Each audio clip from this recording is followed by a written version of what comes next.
Bismillah, alhamdulillah, pemirsa yang dirahmati Allah. Assalamualaikum warahmatullahi wabarakatuh. Hari ini hari Jumat, Sayyidul Ayyam, perbanyak berselawat kepada Rasulullah. Insya Allah mudah-mudahan selawat itu langsung akan diantar kepada Rasulullah kalau kita berselawat di hari Jumat ini.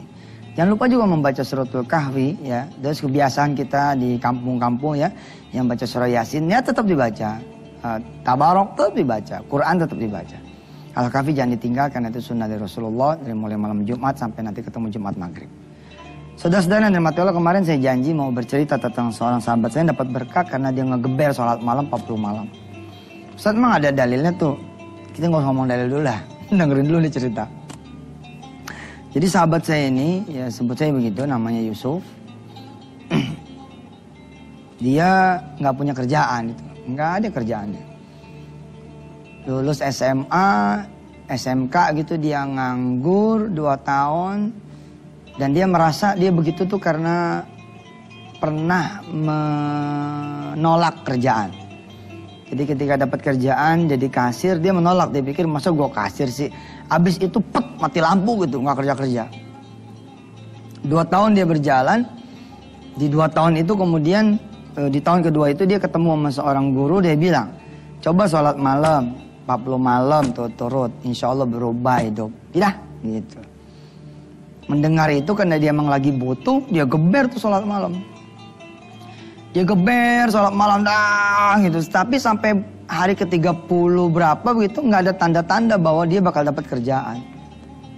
Mulai ini hati diliputi keraguan, itu jangan-jangan salah niat apa segala macam gitu.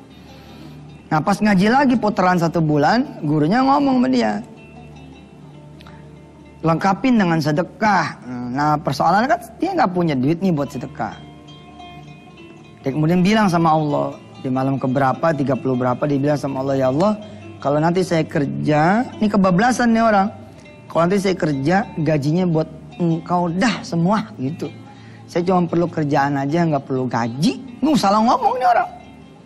Salah ngomong, harusnya kan bulan pertama gitu ya. Hah? Atau niat-niat misalkan mau sedekah gede gitu. Ini dia ngomongnya saya cuma perlu kerjaan, nggak perlu gaji, pokoknya gaji buat engkau aja dah. Nah pas di hari ke-40 gitu atau kurang dari 40 atau lebih dari 40 dia dapat informasi ada perusahaan butuh pekerja, nyari pekerja. Dia datang ke situ bawa kurikulum vitae, datang. Oh Pak, di sini butuh pekerja ya? Oh iya Mas, tapi udah terlambat. Ya. Udah terlambat. Iya.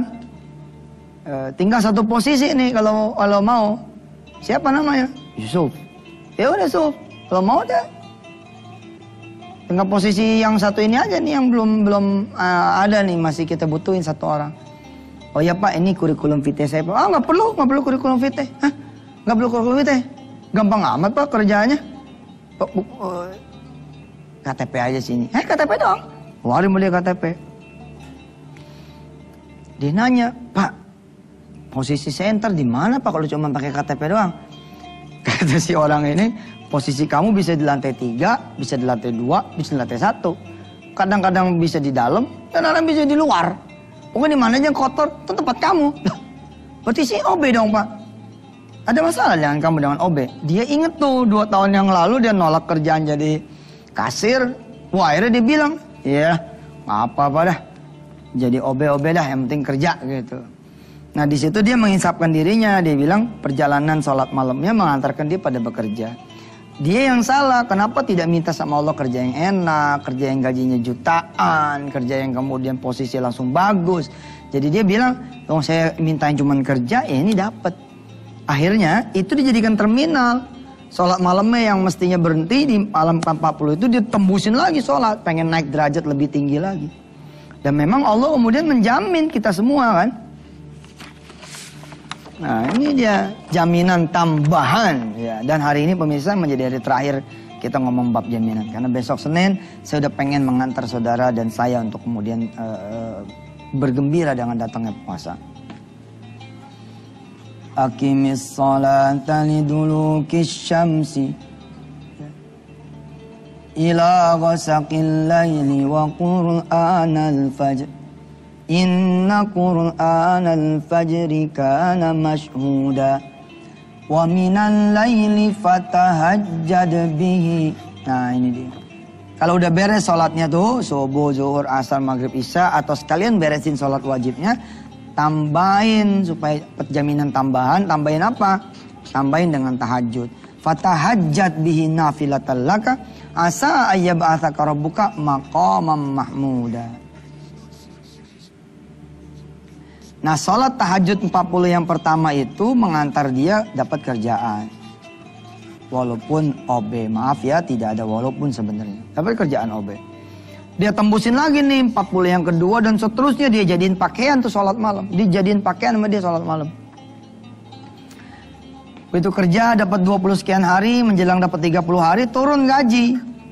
Orang lain pada senang dapat gaji, dia gemeter. Gemeter dia pada saat terima gaji itu. Ingat janji dia sama Allah. Kan janji dia sama Allah apa? Cuman butuh kerjaan, nggak butuh gaji. Gajinya buat Allah aja. Wah, dalam suatu kesempatan ini cerita ya, ketemu dengan saya, beliau bilang, aduh aneh itu antara sedih dan senang nih nerima gaji. Sedihnya ya udah kerja sebulan gitu, tapi masa jadi buat orang lain sih ya. Tapi akhirnya ya udahlah, saya pilih orang pertama yang saya kasih gaji saya utuh adalah ibu saya. Pinter nih dia, saya jangan janjian aja tiap bulan buat ibunya. Terus janjian, Bu, saya kan punya janji buat Allah, ini buat ibu, nah, ibu pulangin. Jangan begitu, itu namanya lu curang, ngomong kali kong namanya. Dia serahkan ke ibunya tuh gaji. Nah, kalau mau dapat jaminan tambahan lebih hebat lagi, selain tahajud apa? Sedekah, kompletin. Wajibnya beresin sama ente. Tahajud geber-geberan, duha geber-geberan. Sempurnakan sama sedekah. Nah, orang ini sempurna nih. Dikasih ke emaknya. Waktu itu dengan lembur segala macam 400.000. Dibilanglah sama ibunya, Mak, ini gajian saya. Ibunya nanya lagi, kamu udah misain? Mak gak usah nanya dah. Mungkin sedianya nanya, misain belum? Bukan, kamu udah misain belum? Kalau belum ambil aja berapa. Udah pokoknya membuat emak aja semua. Siapa sangka ternyata nasibnya berubah gitu. Ya berubahnya seperti apa nanti kita lihat ya. Insya Allah. Mudah-mudahan jaminan buat kita bukan cuma jaminan makan, minum yang sifatnya asasi, nafas. Tapi juga ada jaminan-jaminan tambahan. Karena kita mau melakukan ibadah-ibadah nafilah. Ibadah-ibadah tambahan. Contoh.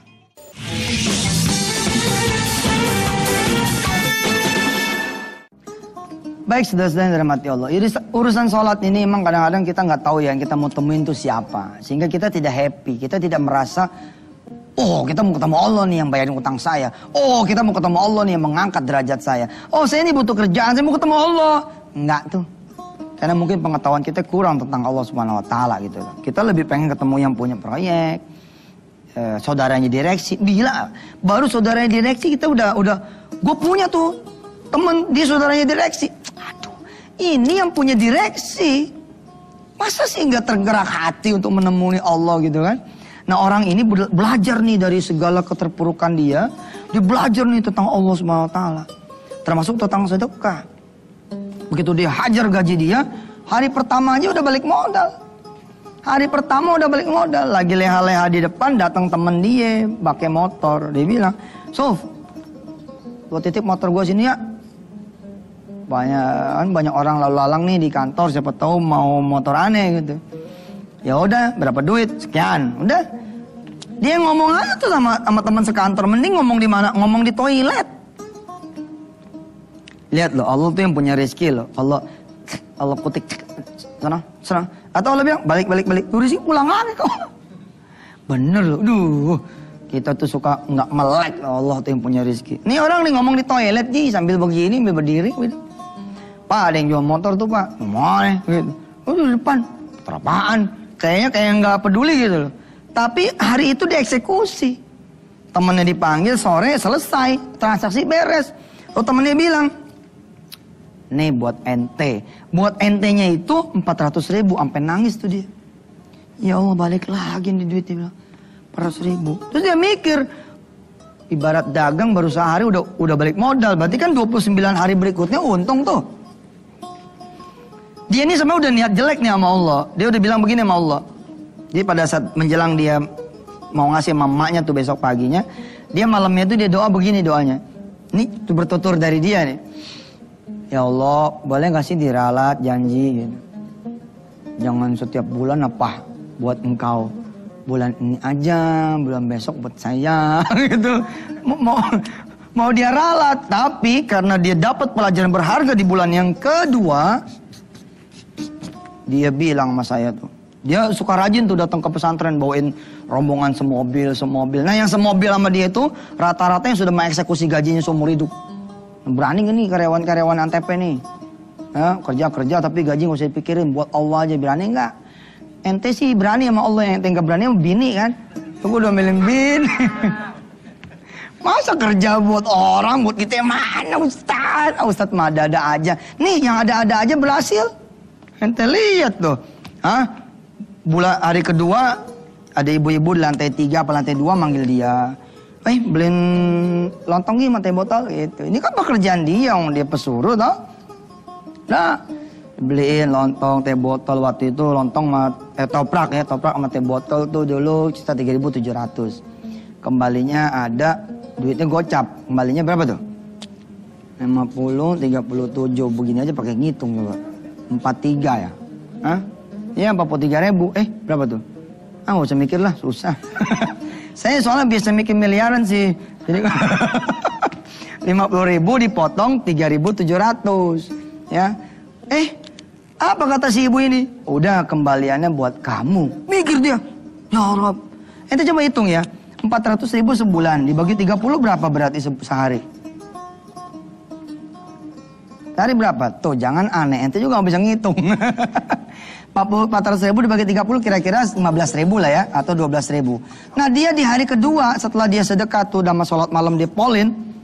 Dapatnya berapa coba? 40.000 lebih. Dia bilang, subhanallah. Dan hari-hari berikutnya sampai dia bilang, sampai ini teman aneh bilang Yusuf ini, ya Allah Ustaz, rezeki aneh kayak air.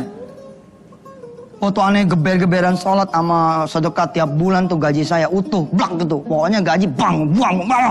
Nggak diambil buat dia. Dia bilang, aneh permisi doang Ustaz, itu jadi duit. Saya bingung. Permisi doang jadi duit, hebat amat loh. Gimana ceritanya? Gini Ustaz, ada orang nih di jalanan. Saya permisi bang. Dipanggil sama tuh orang. Sini. Ini buat lo. Oh permisi tuh begitu dapat duit. Permisi doang dapat duit tuh begitu. Subhanallah. Itu bulan kedua penghasilan dia diinget-inget 7 juta. Ngasih 400.000 sama Allah, sama geber-geberan sholat malam, penghasilan 7 juta. Lah manajernya dia sendiri nggak nyampe 5 bos. Nggak nyampe 5. Menjelang gajian, dia udah tersenyum tuh. Dia bilang begini, kalau kayak begini nih nggak apa-apa tiap bulan juga nggak megang gaji. Dia bilang, yang penting dapat dari tempat yang lain. Dia tiban terus, sampai kemudian tahun yang kedua. Terjadi itu 94, yang kejadian yang berikutnya tahun 96. Seperti apa ceritanya biar lewat dulu dah.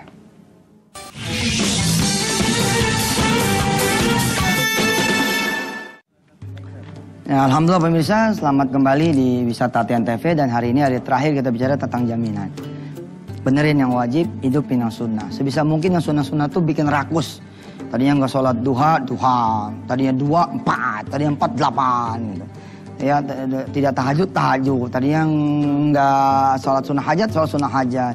Tadi tidak puasa Senin Kamis. Pokoknya biar jaminannya tuh bertambah-tambah gitu loh. Kan ada orang gini ya, ada jaminan, ada uang gaji tuh ya. Terus ada uang apa lagi biasanya? Transport, ada apa lagi? Makan, apa lagi? Tunjangan bini atu. Tunjangan anak atu. Betul lain kan? Karyawan bini atu, anak 1 beda kan? Kalau karyawan bini 2 insya Allah dipanggil sama manajer. Sini lu, gua aja baru 1, lu 2 lagi. Ini orang dijamin sama Allah dan ditambah-tambah lagi jaminannya karena luar biasa sholat malam dipolin sepanjang hidup dia kerja. Kemudian gajinya juga dipolin, bukan 10 kurang 1 tapi 10 dikurang 10. 94 dia berdagang sama Allah, 96 kangtau. Dagang besar 96. Jangan takut Pak, ente sedekah gaji takut sih. Adik saya tuh sedekah gaji total alhamdulillah dipecat tuh. Bener, udah cerita kan saya. Tapi kemudian pindah ke Qatar dia. 7 juta gajinya dia sebar 7 juta kali 12 bulan 84 juta. Orang pindah ke Qatar, digaji di Qatar 124 juta, 125 juta, Masya Allah. Jangan takut, nggak ada yang bakalan tambah miskin karena sedekah. Nah sahabat ini 96 jadi driver nih, udah jadi protokol sih, tapi dia bilang saya mah sopir Ustaz, orang kerjanya cuma jemput-jemput orang doang, tugas saya di bandara jemput orang. Suatu saat dia datang nih Kang taunya, ada orang di belakang duduk, bos lah gitu. Pusing mukanya, dia jadi sopir nanya, Pak, Bapak pusing amat kenapa? Orang ini bilang, pengen tahu aja gitu. Ya kali aja Pak saya bisa bantuin. Kamu bisa bantu apa? Dia bilang, ya saya bisa bantu doa Pak. Iya bener juga kata nih orang. Bantu doa, iya. Saya ini lagi jual tanah. Tanah itu mahal, miliaran itu, miliaran. Miliaran. Kita kan R, ribuan. Ini miliaran. Kita paling banter J nih, jutaan gitu. Kalau Bapak jual tanah, iya tanah ini saya pengen jual buat tutupin masalah saya gitu. Tapi sampai sekarang belum dapat pembelinya. Terus orang ini bilang, Yusuf ini, kalau saya yang jualin gimana Pak? Lagi-lagi orang ini nanya nih di belakang, ngecilin gitu. Kamu, saya aja direktur nggak ada teman yang bisa beli, kamu lagi. Jawaban nih Madura satu, nih mana Madura nih, saya belajar sama dia. Apa kata ini orang? Loh, saya emang nggak punya teman Pak yang kaya. Tapi saya punya Allah. Waduh, itu kalimat kalau kata bahasa Twitter, jelek. Pakai tanda seru. Iya, kayak nampol itu, bok gitu. Saat bukan, memang gak ada Pak saya teman, tapi saya punya Allah. Ntar malam saya bangun Pak. Saya bilang sama Allah, ntar cariin pembelinya lewat tangan saya. Oh, kalau lewat tangan kamu, ntar kamu saya bagi sekian. Ya udah doain dah. Didoain tuh, dijalanin tuh sholat malam, babat gitu. Subhanallah, hanya sampai 3 minggu apa berapa gitu, ada orang dari relasi Jepang apa itu beli tanahnya ini orang. Kemudian dibagi pada tahun 96 1,2 miliar rupiah. Masya Allah. Iyalah 400.000 lu kali 700 kali lipat berapa tiap bulan? Hah? Tiap bulan dikali 700 ya. Hari ini belum ngaji ya? Apa-apalah. Ya sekali nggak ngaji. Ya 700. Kemudian ditunaikan sama Allah di tahun 96. Nggak ada lah orang nyesel saudara. Tahajud tiap malam. Kenapa sih kita ngantuk gitu ya salat malam? Karena kita nggak biasa. Insya Allah kalau udah biasa mah, saudara biasain aja. 7 hari 8 hari tahanin aja, tahanin.